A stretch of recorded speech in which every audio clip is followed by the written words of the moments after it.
6 o'clock. Absence of members. This is apologies from Councillor Flynn and from Councillor Shooter. Thank you. And did Councillor Turner say that he might be late?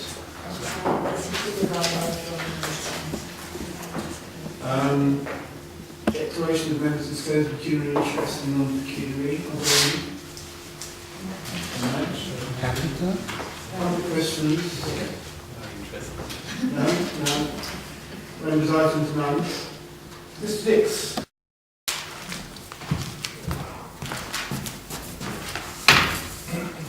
You've got 5 minutes as you know, and you will be told again. You have 1 minute.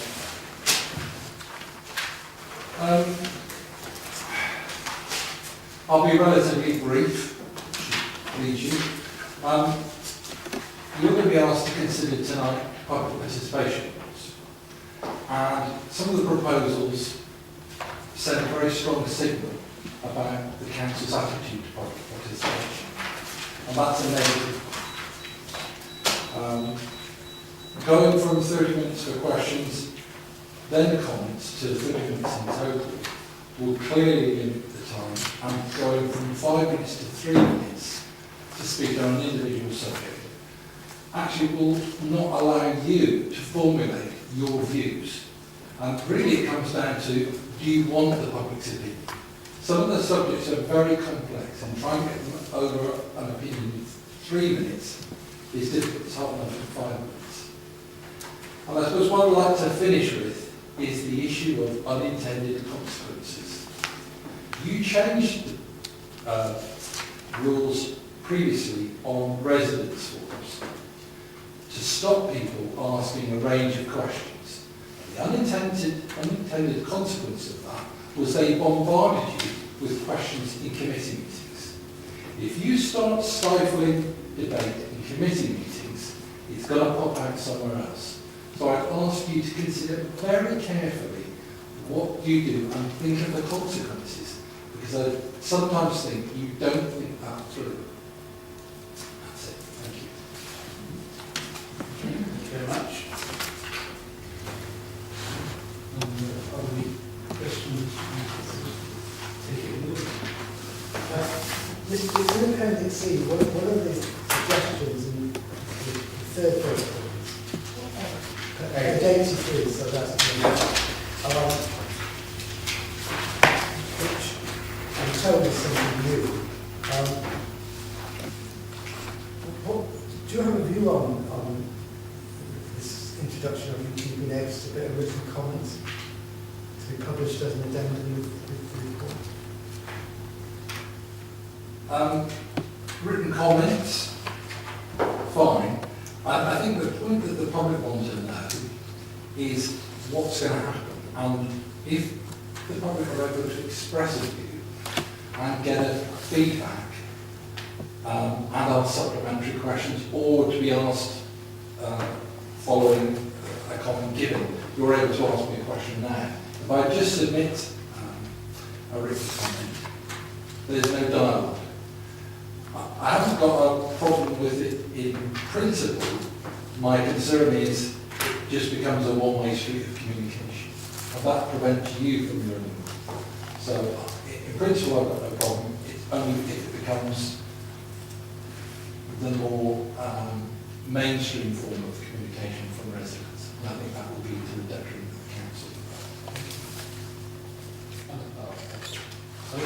I agree with you, Mr. Dix. I think we do need to improve public participation rather than, cut back on what is already in place. I just wondered, did you have, I think we've all got some ideas, but did you have some ideas about beyond not scaling back what we've already got? I think the way public questions work and even comments seems to be quite unsatisfactory on a lot of occasions. I just wondered what you thought were some good ideas that would improve that. What we could have done to improve that. I've got lots of good ideas. Unsurprisingly, in my opinion, good ideas. And as I've said, as part of the overall consultation process, I think it's a responsibility of councillors to get much more engaged with their residents at a ward level and actually create opportunities for people to raise and discuss issues more frequently at board level. At the minute, the surgeries are there, you know, they're either twice a month or once a month. They tend to be for serious problems. It would be great if councillors actually used some of their time to engage with residents about these sorts of issues, because actually I think you head off loads of problems before they ever get to committee. So I think there are different ways to look at engaging. If you're doing it at ward level and people aren't engaging, then fair enough, that's part of stuff like if they can't be bothered. But you know, the research came out in the previous document about people don't know who the councillors are, they don't know how to get to meetings, they don't know if they're allowed to speak at meetings. So I think if as a council you took the engagement to them, that might help. And then you wouldn't get 20 questions being asked at committees, because they wouldn't feel them. I mean, yeah, you know, I agree. I mean, I think, and you know, most Labour councillors do more regular surgeries than that. But it's difficult to the extent to which, you know, we can mandate, you know, the groups can put, you know, mandate their councillors, and if members of the public don't think their councillors are engaging with them, then they have to vote for somebody else. But I wonder, in terms of what we can do through adopting new rules, because I mean, I totally agree, councillors, you know, should do more. But is there anything we as the council could adopt in changing these rules? To be honest, if you stuck with the status quo, that would be good, because people at least feel that their voice can be heard, even if there's no response. They feel it can be heard. And as I say, I think what you've seen, some committees get no questions at all, or no public comments. Others get lots, but that's typically where it's a contentious issue, where people don't feel they've been consulted. I think if the consultation process is more widespread and more engaging, I don't think this then becomes an issue. So in that case, that's more than adequate, the level we've got now.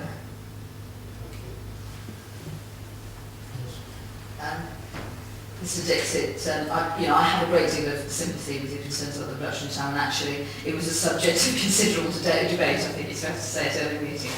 And I will still maintain that I'm not in favour of the reduction either at the timing. But the proposal around the written comments, do you think if they're taken in conjunction with an opportunity to be questioned on that meets some of the concerns? Because I see that's quite a positive development, because you can develop an argument in written form, we can think about it prior to the meeting, and then actually formulate, I'd hope, more detailed questions actually for you at the meeting. I think that might be part of it, but I would still argue for keeping the speaking rights as they are. But I lost that in the meeting. So. As a supplement to the questions, I think they're good. And one of the reasons why I think they're particularly good is they create an audit trail. At the minute, if you ask a question, it's minuted. If you make a comment, it's not minuted. So anything that I have said at any meeting where it's a comment, there's no record of that whatsoever. So in some ways, I quite value that, because it creates an audit trail where people can come back and say, actually this was raised as an issue. So that's what I say. In principle, I think it is a positive step. What I don't want it to become is the sole communication channel. And that's my worry, that at the same time as this is introduced, there's a reduction in the public speaking. But combining those written submissions with a shorter opportunity for comment actually might work as a middle range, so you can still maintain question time. I would not want comment time to be cut.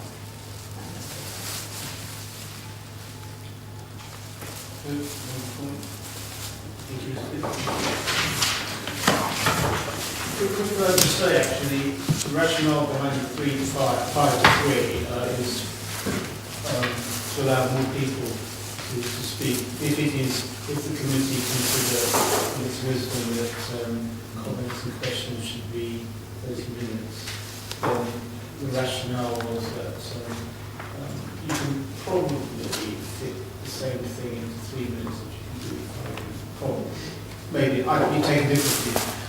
But if you can get more people to express the view, then maybe that is an accretion to democracy rather than a delegation.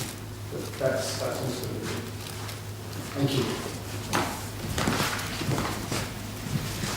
Okay.